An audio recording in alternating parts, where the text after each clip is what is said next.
जय श्री कृष्णा दोस्तों, सुनु की रसोई में आज फिर से आप लोग का स्वागत है। तो आज मैं आप लोग के साथ बिना मावा के मालपुए की रेसिपी लेकर आई हूँ। इसे बनाना बहुत ही आसान है और ये बहुत ही जल्दी बन जाता है और खाने में बहुत ही स्वादिष्ट और स्पंजी लगता है। तो इसे बनाने के लिए मैंने 1 कटोरी मैदा लिया है और आधा कटोरी बारीक वाली सूजी लिया है और 3 से 4 चम्मच यहाँ पे मिल्क पाउडर ऐड कर रही हूँ।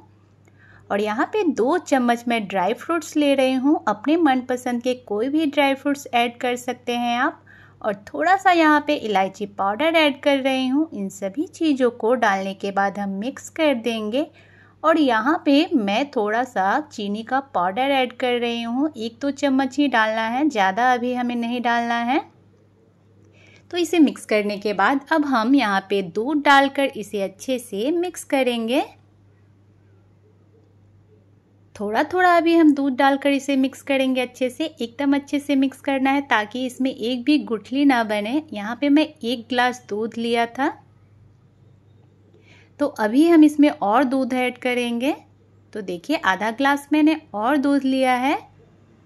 तो इसे भी डालने के बाद हम इसे अच्छे से मिक्स कर देंगे और इसे हम अब रेस्ट करने के लिए आधे घंटे के लिए रख देंगे। तब तक हम चाशनी तैयार कर लेते हैं। तो 2 कटोरी मैंने यहाँ पे चीनी लिया है और 2 कटोरी यहाँ पे पानी लिया है।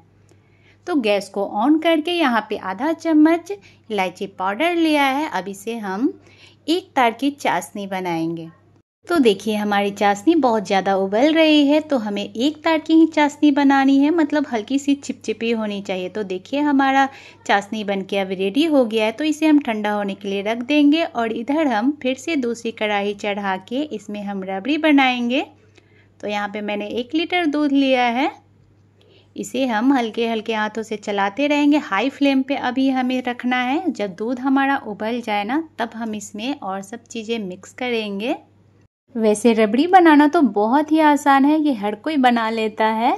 तो चलिए अब हम यहाँ पे आधा कटोरी चीनी ऐड कर लेंगे और इसे हम मिलाते रहेंगे। अब यहाँ पे हम इलायची पाउडर ऐड करेंगे और थोड़ा सा इसमें हम ड्राई फ्रूट्स ऐड कर लेंगे, 2 चम्मच के करीब। आप चाहे तो ड्राई फ्रूट्स नहीं भी डाल सकते हैं, सादी सी रबड़ी बना सकते हैं। तो इसे हम चलाते रहेंगे और इस दूध को एकदम हमें गाढ़ा कर लेना है। तो देखिए रबड़ी हमारी बनके रेडी हो गई है, एकदम गाढ़ा हो गया है ये जब ठंडी हो जाएगी ना तो और ज़्यादा ही गाढ़ी हो जाएगी। तो हम ऐसे ही इसे छोड़ देंगे। तो चलिए अब हम मालपुआ बनाने की तैयारी कर लेते हैं। तो यहाँ पे मैंने एक पैन चढ़ाया और उसमें तेल गर्म होने के लिए रख दिया है। यहाँ पे हमारे मालपुआ का बैटर देखिए कितना अच्छा बनके एकदम रेडी हो गया है।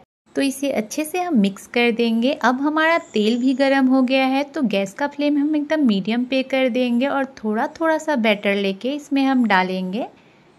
हमें मालपुए का साइज छोटा छोटा ही रखना है, ज़्यादा बड़ा हमें नहीं बनाना है। वैसे आपकी मर्जी, जिस साइज़ की बनाना चाहें आप बना सकते हैं। वैसे छोटे छोटे मालपुए ना देखने में बहुत ही अच्छे लगते हैं।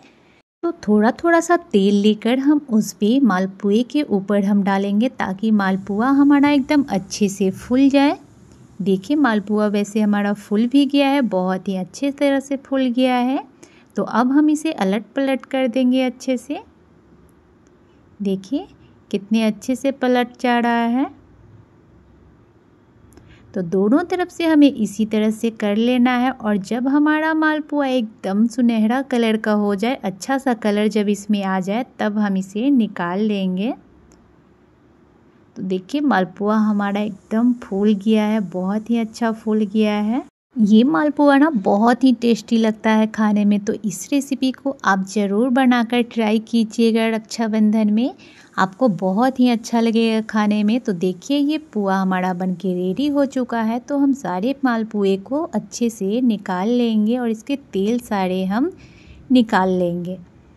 हल्का सा एकदम दबा लेंगे तो इसके सारे तेल निकल जाएंगे अच्छे से। तो अब हम सारे मालपुए इसी तरह से बनाकर रेडी कर लेंगे। थोड़ा थोड़ा सा मालपुआ वाला बैटर हम इसमें डालेंगे और इसे हम अच्छे से अलट पलट करके सुनहरा कलर जब हो जाएगा तब हम इसे निकाल लेंगे। देखिए कितना अच्छा कलर आ गया है ना। तो हम अब इसे स्ट्रेनर में अच्छे से निकाल लेंगे ताकि इसका सारा तेल अच्छे से निकल जाए। और हल्का सा आप दबा भी सकते हैं इसे। तो इसी तरह से हम सारे मालपुए अपना बनाकर रेडी कर लेंगे। देखिए हमारा मालपुआ अभी ही मस्त लग रहा है ना। तो चलिए अब हम इसे चाशनी में डुबोते हैं। तो चाशनी में डुबोने से पहले ना आप चाशनी को चेक कर ले कि हमारा चाशनी ठंडा है या गर्म। अगर आपकी चाशनी ठंडी हो गई है तो हल्की सी आप चाशनी को गर्म कर ले। गर्म करने के बाद ही उसमें हम मालपुआ को ऐड करेंगे और मालपुआ डालने के बाद ना हम 2 से 3 मिनट तक इसमें रखेंगे और जब 2-3 मिनट हो जाएगी तो हम एक एक करके सारे मालपुए को निकाल लेंगे। 2 से 3 मिनट में अच्छे से मालपुए में ना चाशनी अच्छे से चला जाता है। देखिए एकदम मस्त लग रहा है ना। तो इसी तरह से हम सारे मालपुए को चाशनी में डुबोएंगे, 2-3 मिनट तक रखेंगे और एक एक करके हम सारे मालपुए को निकाल लेंगे। देखिए एकदम मस्त सा हमारा मालपुआ एकदम रेडी हो गया है और बीच में मैंने रखा है रबड़ी, ऊपर से मैं हल्का सा ड्राई फ्रूट्स डाल रही हूँ। एकदम देखने में भी मस्त लग रहा है और खाने में भी बहुत ही स्वादिष्ट और स्पंजी था। इस मालपुए को हम एकदम ठंडी ठंडी रबड़ी के साथ सर्व करेंगे या फिर ऐसे भी ये खा सकते हैं, बहुत ही अच्छा लगेगा खाने में। तो अगर आज की रेसिपी आप लोगों को पसंद आई हो तो प्लीज़ अगर आप मेरे चैनल पे नए हैं तो मेरे चैनल को सब्सक्राइब और वीडियो को लाइक शेयर ज़रूर कर दीजिएगा। तो ऐसे ही नई नई रेसिपी देखने के लिए आप हमारे साथ जुड़े रहें। आपसे मिलती हूँ अपने नेक्स्ट वीडियो में, तब तक के लिए जय श्री कृष्णा।